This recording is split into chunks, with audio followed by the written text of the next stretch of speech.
Halo semuanya, selamat datang di segmen analisa. Sekarang kita update kembali terkait dengan perkembangan kasus dari Roy Suryo CS yang sudah ditetapkan sebagai tersangka oleh Polda Metro Jaya atas tuduhan pencemaran nama baik, fitnah, dan juga manipulasi data yang dilaporkan oleh Presiden ke-7 Indonesia Joko Widodo.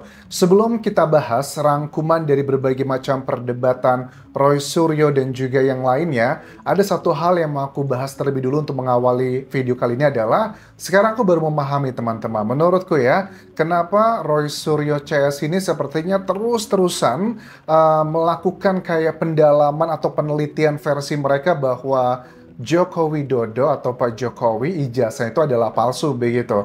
Aku rasa sebenarnya kalau ditanya ke hati mereka, mereka pun juga kayaknya nggak peduli gitu ya, mau itu palsu atau enggak. Tetapi karena memang ada sebagian masyarakat Indonesia yang merasa kecewa gitu loh dengan kepemimpinannya Pak Jokowi selama 10 tahun di Indonesia. Terlepas dengan masalah ekonomi dan sebagainya, salah satu hal yang memang sudah menjadi fakta sekarang terkait dengan statement-statement yang ternyata tidak linier. Kalian masih ingat ya, di era-era dulu, aku juga termasuk yang begitu sangat boleh dibilang adalah optimis dengan Pak Jokowi di awal-awal pemilihannya dulu 10 tahun yang lalu. Tetapi sekarang jujur memang dengan 10 tahun ini ada banyak hal juga yang aku tidak suka ya atau kecewa, tapi juga ada yang aku suka yang aku nilai juga cukup berhasil. Nah, misalnya adalah fakta-faktanya terkait dengan statement keluarga dari Pak Jokowi, kedua putranya kan ya. Dulu aku masih ingat banget pada saat ada wawancara sama media.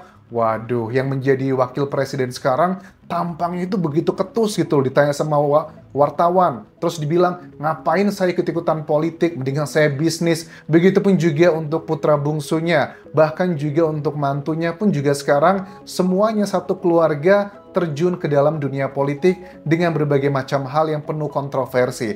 Nah, aku rasa yang dilakukan oleh Roy Suryo CS ini adalah bagian bentuk kekecewaan sebagian masyarakat Indonesia terhadap Pak Jokowi. Makanya mencari peluangnya dengan masuk melalui dugaan ijazah palsu tersebut. Nah, tahapan berikutnya nih apa? Karena sampai sekarang dari Roy Suryo CS itu sudah dilakukan penetapan tersangka, tapi kan belum ada penahanan Anjas. Nah, ini yang menjadi salah satu indikasi sebagian tim dari pendukungnya Pak Jokowi itu meminta bahwa Roy Suryo, Rismon Sianipar, Tifa, dan lain-lainnya itu segera dilakukan penahanan. Karena kalau aku tangkap di sini dengan dibiarkan Roy Suryo CS itu tidak dilakukan penahanan, mereka ini akan terus berbicara di media.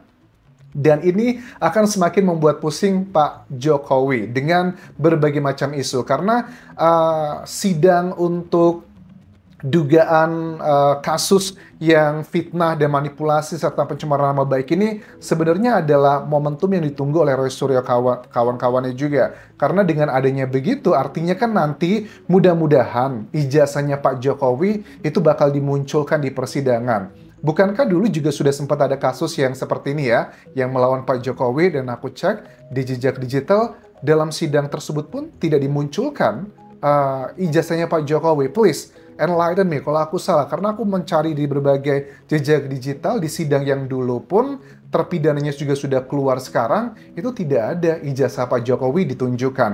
Nah, kemudian ada beberapa perdebatan dari sejumlah pakar hukum. Pertama kita akan bahas adalah dari ahli hukum, Profesor Hipnu Nugroho. Nah, apakah perlu dan harus bahwa ijazah asli itu harus diperlihatkan dalam persidangan? Ada beberapa pasal yang memang sudah menjadi knowledge umum bahwa ini yang akan dikenakan kepada Roy Suryo dan juga Rismon Sianipar serta Tifa ya. Pasal yang 311, pasal 310, dan juga ada pasal yang paling tinggi hukumannya apa nih? Oh, ini nih yang paling tinggi yang 6 tahun penjara kalau nggak salah. Ini yang pasal 35. Ada juga pasal 32. Aduh, banyak banget nih. Nah, kalau aku lihat dari sejumlah pasal, yang dirangkumkan dari Polda Metro Jaya, artinya memang ada yang Undang-Undang ITE yang di atas 5 tahun penjara tersebut. Ini menjadi salah satu khasnya dari para tersangka yang biasanya harus dilakukan penahanan. Karena kalau ancaman hukumannya di atas 5 tahun penjara, biasanya dilakukan penahanan. Apalagi dengan Roy Suryo CS juga masih aktif diwawancara di sejumlah media nasional, ini artinya bakal bisa menjadi salah satu faktor subjektif dari jaksa nanti atau jaksa ya, karena kan tahapannya sekarang berkasnya akan diserahkan ke kejaksaan apakah perlu dilakukan penahanan atau tidak. Tetapi dikatakan di sini bahwa terkait dengan yang tadi perlu ditampilkan tidak ijazah tersebut. Menurut Prof. Hipnu bahwa seharusnya ijazah tersebut itu bisa menjadi alat untuk memverifikasi terkait dengan pasal 310 dan juga 311 karena itu semua adalah rangkaian yang pencemaran nama baik dan juga rangkaian yang dugaannya fitnah. Sekarang coba kita simak dulu cuplikannya apa yang disampaikan dari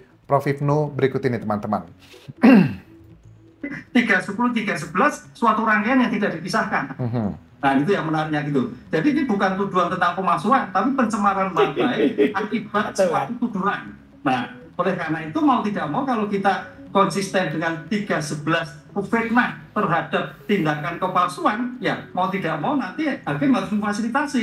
Ya, seperti ini. Mana? Ya, kembali lagi seperti ayam dan telur lah. Pokoknya balik lagi ijazahnya harus ditunjukkan. Tetapi apakah dengan ditunjukkan ijazah itu sudah pasti bakal terpecahkan apakah itu palsu atau tidak? Karena kan ijazah kan tidak bisa hanya serta-merta. Seperti aku bilang di video pertama teman-teman. Secara kayak authority, penyidik itu menetapkan mereka sebagai tersangka. Pengakuan dari sejumlah pakar juga mengatakan bahwa ini adalah murni proses penegakan hukum, bukan kriminalisasi karena alat buktinya sudah kuat dan UGM pihak yang mengeluarkan ijazah tersebut pun sudah mengatakan dengan tegas bahwa ijazahnya adalah asli dengan berbagai macam dokumen yang menunjangnya. Tetapi di sisi lain dari timnya Roy Suryo CS pun juga menemukan beberapa kejanggalan kayak misalnya adalah sejumlah nama mulai dari Pak Kasmujo, pembimbingnya, kemudian tulisan yang berbeda dengan tipe-tipe yang seharusnya belum ada di tahun tersebut.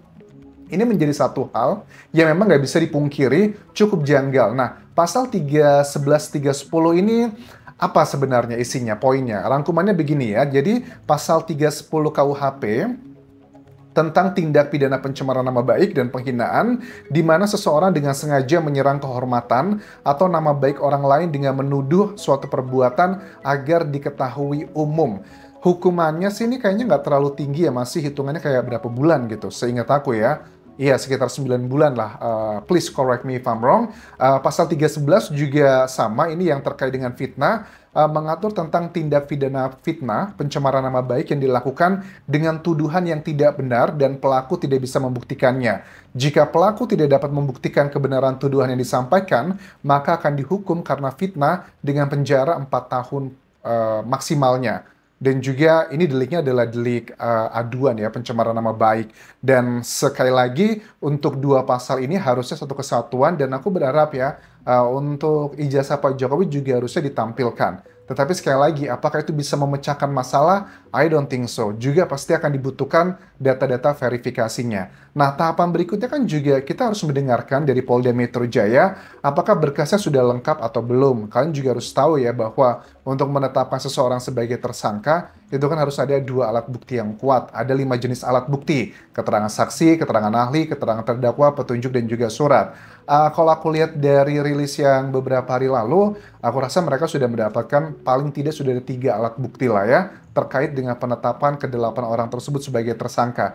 Tetapi apakah 8 tersangka tersebut semua alat buktinya sudah lengkap? Ya, ini juga butuh pertimbangan dari jaksa nanti. Pada saat Polda Metro Jaya menyerahkan bukti dan juga berkasnya ke jaksaan, jaksa juga akan melihat ini karena kan mereka yang akan bertanding dalam persidangan nanti. Aku yakin para jaksa juga nggak mau konyol begitu aja, langsung buru-buru diambil semuanya. Nanti di persidangan Roy Suryo CS itu adalah kelompok orang-orang yang juga punya kemampuan intelektual yang tinggi. Kalau mereka memiliki banyak sekali senjata dalam tanda kutip, data-data yang bisa disampaikan dari Simons Jennifer bahwa kami sudah mengumpulkan sejumlah saksi yang mengaku katanya ada yang mencetak ijazah Pak Jokowi di Pasar Pramuka, ada juga rekan yang berada di masa KKN-nya, kuliah kerja nyata pada saat kuliah dulu, plus juga dengan nama-nama yang lain.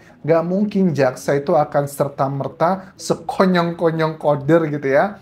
Langsung aja deh biar kita sidang. Waduh, abislah jaksa nanti. Karena ini adalah momentum yang sebenarnya ditunggu sama Roy Suryo CS agar ijazahnya Pak Jokowi itu bisa ditunjukkan. Nah, ini menjadi salah satu kayak strategi yang bisa menjadi bumerang bagi Pak Jokowi menurut aku.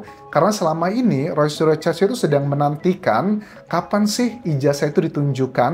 Nah, pada saat nanti ditunjukkan di persidangan, aku yakin seandainya seburuk-buruknya misalnya Roy Suryo CS akan dilakukan penahanan pada saat nanti persidangan. Toh kan mereka punya tim, ada sejumlah pengacara yang memang membantu mereka luar biasa. Pada saat nanti di persidangan ditunjukkan, langsung difoto, di-capture, dianalisa lagi, diberikan A, B, C, dan D. Wah, ini bisa menjadi satu hal yang memang serba bumerang bagi kedua belah pihak. Kalau ternyata ijazah tersebut adalah asli meyakinkan, ini akan bisa menjadi kayak konfirmasi, ya udah nih, Pak Roy Suryo memang sudah tepat harus dilakukan penahanan. Tetapi Roy Suryo pun juga memberikan penjelasan di media bahwa tidak ada dokumen yang saya edit. Karena ada pasal juga yang dikenakan di sini yang ada manipulasi data. Harusnya pasal tersebut sudah gugur secara otomatis karena saya tidak pernah melakukan pengeditan, baik itu ijazah atau skripsi atau apapun.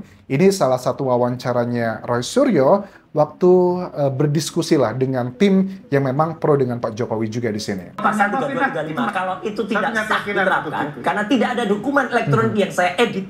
Ya, ya udah pasal itu gugur. 3235 harusnya nggak dikenakan. Ya kan nanti kan diperiksa lagi.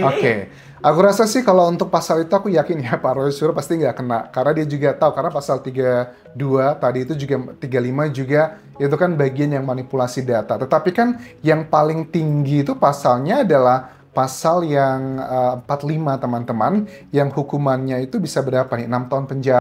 Salah satu sosok yang juga berbicara terkait dengan isu dugaan ijazah palsu ini adalah Profesor Henry Subiakto yang dulu merupakan staf ahli Kominfo atau Komdija. Ya, beliau mengatakan bahwa dulu itu sangat membela Pak Jokowi karena dengan berbagai macam profil yang dinilai adalah mewakili rakyat kecil dari orang biasa bisa menjadi presiden dan keluarganya juga tidak ada yang ambisius untuk menjadi ya presiden atau di pemerintahan. Tetapi kan semua itu sudah terbukti bahwa yang diduga awalnya tidak ada ambisi untuk menjadi politisi atau pemimpin di daerah atau bahkan mau jadi pemimpin negara, sekarang kan terbukti bahwa ya itu semua adalah isapan jempol belaka, which is ya ada orang yang oke, ada orang juga yang tidak oke. Nah, Prof. Henry bilang di sini bahwa juga sama, awalnya tuh saya juga membela Pak Jokowi, tapi kok sekarang saya berpikir bahwa iya ya, kenapa ya? Cuma menunjukkan ijazah UGM saja, kok tidak ditunjukkan begitu loh. Padahal kalau Pak Jokowi lulus tahun 85, beliau ini lulus tahun 87. Yang dikatakan bahwa kami itu sangat bangga loh punya ijazah UGM. Aneh juga salah satu cuplikannya begini teman-teman. Kenapa ijazahnya nggak dimuncul-munculin ya? Saya ini kan junior dia di UGM. Jadi kenapa saya bela beliau? Satu, kesederhanaan. Kedua, sama UGM. Spirit the Cops ya? Nah, ada spirit the Cops tadi ya. Nah, itu adalah menjadi salah satu poin yang juga malah berpikir, kenapa ya nggak ditunjukkan? Nah, ini aku juga bingung nih, karena kalau sudah masuk ke unsur politis, kadang itu mata itu bisa menipu loh. Ya, ada beberapa orang yang mengatakan, terutama bagi yang pro dengan Pak Jokowi, ya anjas wajar aja Pak Jokowi nggak mau menunjukkan. Itu kan kesannya kayak diperintah-perintah sama timnya Roy Suryo gitu. Memangnya mereka siapa kok berani-berani nyuruh saya begitu? Ya kalau memang mereka yakin saya ijazahnya palsu, silahkan dibuktikan juga. Bahkan juga ya, Roy Suryo bilang di lawan bicaranya yang timnya Pak Jokowi yang pro dengan beliau bilang bahwa harusnya Roy Suryo itu segera dilakukan penahanan, nanti dia bisa kabur, kan punya visa katanya Schengen, punya visa Amerika, punya visa Australia dan sebagainya. Nah, Roy Suryo menjawab bahwa, loh, saya kemarin tuh ke Australia pakai visa itu, kan saya balik lagi karena saya melakukan pendalaman terkait dengan dugaan kayak wakil presiden kita, yang which is adalah putranya Pak Jokowi juga, yang diduga ada ijazah palsu juga.